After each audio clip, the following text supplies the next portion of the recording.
everybody's got their own version of decarbonization. Some people use walnut blasting, others use some sort of penetrant to break down the carbon.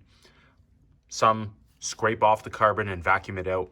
Everybody's got a different method. Here's my method. First step is get a 24mm socket on the crank pulley and turn the motor over by hand until the valves are fully closed. One way you can tell if the valves are closed is by spraying some sort of penetrant or a top end cleaner and see if it actually penetrates and gets past the valves. If it doesn't, it means it's closed. Here's an example. I've got Seafoam top engine cleaner and lube. I'm going to spray it in. And as you can tell, that liquid remains and it stays there. It doesn't just seep into the block. Now what I like to do is, before I spray anything in there, I use a flathead screwdriver and scrape off any carbon that I can.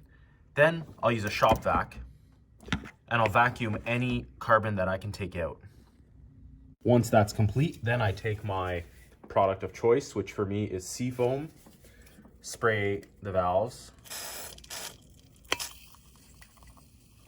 and I'll let that sit for about 5 minutes, and then I take a bristle brush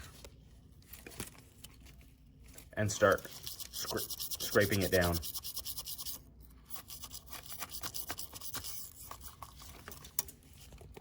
Repeat on all four, ensuring that you use the 24mm on the crank and close the valves every single time so that you don't have any carbon falling into the block.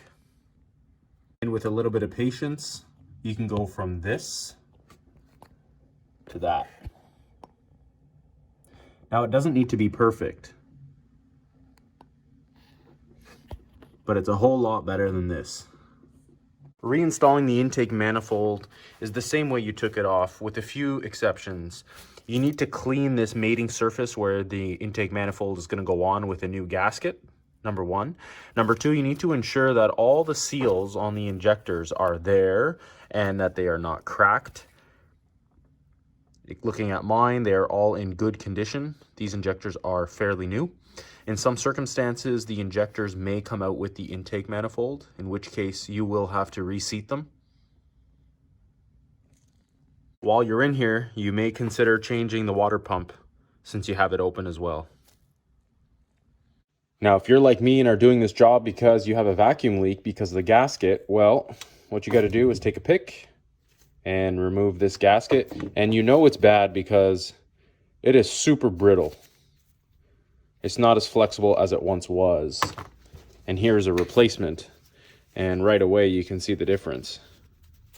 Very flexible. This will create a good seal. Clean the area with some brake cleaner, and once it's dry, replace the gasket.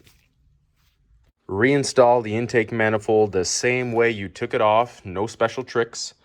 And that's the end of the Volkswagen Audi 2.0T intake manifold removal and replacement.